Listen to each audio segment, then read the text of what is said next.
Tes tes 1 1 2 3. Halo lur, ketemu lagi ya di Bikin Film. Dan seperti biasa ya lur, saya akan mendongeng alur cerita film Jav yang berjudul Bosti Boss and Virgin. Film ini adalah film hayalan ya lur, tingkat dewa yang tak mungkin ada di kehidupan yang nyata, yang hanya ada di cerita film busuk seperti ini saja ya lur. Hehehe. Yang menceritakan tentang seseorang bos cewek cantik, baik hati, dan tidak sombong yang tertarik dengan anak buahnya, seseorang cowok yang culun. Oke lur, tanpa bertele-tele lagi, mari kita putar videonya lur. Dan seperti biasa ya lur, silakan klik tombol subscribe. Jika sudah, silakan duduk yang manis, siapkan minuman berenergi, jamu beras kencur, saus tiram, kecap asin, kuah soto, dan video kita putar lur. Film dimulai ketika seseorang cowok yang kesusu susu terburu-buru karena dia ini sudah telat masuk kantor akibat semalaman ia bergadang ya lur, main game kakek Serat Sugiono itu. Minasan, kono mama de wa kongetsu no mokhyou tassei dekimasen. Padahal bosnya sudah datang 1 jam yang lalu. Ada yang kenal gak lur dengan bos yang cantik satu ini? Ia adalah Yua Mikami. Di sementara itu, si tuyul satu ini muncul. Ia bernama Izanagi. Akan tetapi Yua atau bosnya ini gak marah melihat si Izanagi yang selalu telat di saat masuk kantor. Dan justru si Yua ini malah memperbaiki dasinya yang melenceng kayak otak kalian itu ya lur. Hehehe. Sehingga membuat hati si tuyul satu ini menjadi dak dikduk ceret ya lur. Hehehe.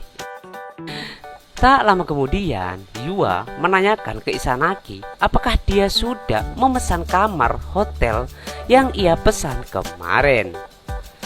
Dan karena si Izanagi ini agak pikun, jadi selalu lupa ya lur saat disuruh oleh bosnya itu. Dan benar saja Izanagi ini lupa dengan tugasnya yang diberikan oleh bosnya tersebut. Izanagi pun kemudian segera pergi untuk menyelesaikan tugasnya itu. Akan tetapi si tuyul satu ini masih sempet-sempetnya ya lur masuk ke dalam toilet dan untuk mengamplas pisang ambonnya sembari melihat foto bosnya yang seksi dan ginu-ginu itu ya lur. Dan malamnya terlihat Yua yang menelpon seseorang laki-laki yang merupakan suaminya yang bekerja di luar kota. Namun si Izanagi ini malah sengaja memberikan laporannya dengan niatan si Yua ini menelpon-telpon dengan suaminya. Dan kemudian Yua memperbolehkan si Izanagi untuk pulang karena tugasnya udah selesai lur. Akan tetapi si Izanagi ini yang sudah tahu kalau si Yua ini nggak pulang alias lembur, kemudian dia pun mengatakan kalau ia akan membantu tugas apapun itu yang sedang dikerjakan oleh Yua. Oh, modus playboy cap kadal buntung. Pinter juga ya lur akali. Hehehe. Dan di keesokan harinya Yua yang sudah siap untuk pergi keluar kota untuk menemui klien. Namun si tuyul satu ini masih saja suka telat ya lur, sehingga si Yua ini menunggu terlalu lama.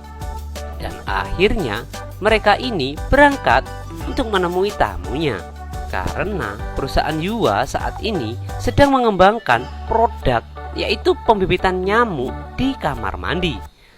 Dan acara tersebut ya bisa dibilang lumayan sukses ya lur. Dan sekali lagi terlihat Yua cukup perhatian dengan anak buahnya yang satu ini. Sehingga si Izanagi pun menjadi dakdikduk gak karuan gitu lur. Dan saya ingatkan sekali lagi, hal yang semacam ini hanya ada di film busuk seperti ini saja ya lur. Setelah seharian bekerja, mereka akhirnya kecapean dan memutuskan untuk menuju ke sebuah hotel. Dan di sini si Yuwa sebenarnya kemarin itu menyuruh si tuyul satu ini untuk memesan 2 kamar hotel. Dan si Izanagi malah memesan 2 tempat tidur dan 1 kamar. Dan Yuwa ini yang baru sadar ketika ia hendak ganti baju. Dan terlihat si Izanagi ini masih saja berada di kamar tersebut. Izanagi kemudian meminta maaf kepada Yuwa karena ia sudah salah memesan kamar. Dan karena sudah terlanjur, ya mau gimana lagi ya lur. Dan Yuwa ini sebenarnya takut kalau tiba-tiba ia pas tidur ada Pak Etole yang kelayapan dan keluyuran masuk ke dalam gua jahanam si Yuwa, sehingga si Yuwa ini gak niat untuk tidur semalaman.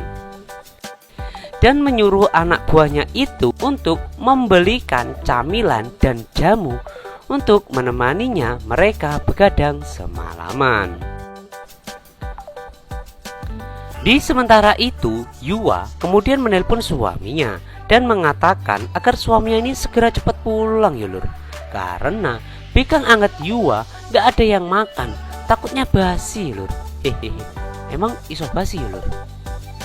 Dan tak lama kemudian si tuyul satu ini datang dan membawa camilan yang dia beli di warung Mbok Ginem.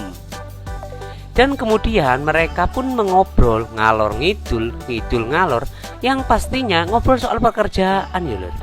Nah di sini kemudian Yuwa mengajarkan si Izanagi untuk menawarkan produknya ke orang lain. Akan tetapi si Izanagi ini terlihat kaku dan grogi. Yuwa kemudian mengatakan kalau mau menawarkan produk harus dengan perasaan yang ceria dan harus pakai hati ya lur. Namun Senempii ini dengan jujurnya mengatakan kalau dia selama ini belum pernah pacaran. Setelah mengetahui hal tersebut, Yuwa kini tahu kalau si Izanagi masih perjaka ya lur. Karena si Yuwa ini jarang digenjot oleh suaminya. Kemudian sifat nakal si Yuwa ini tiba-tiba muncul ya lur, dan menggoda-goda Izanagi. Akhirnya mereka itu melakukan pembibitan di kamar tersebut. Dan cerita pun selesai.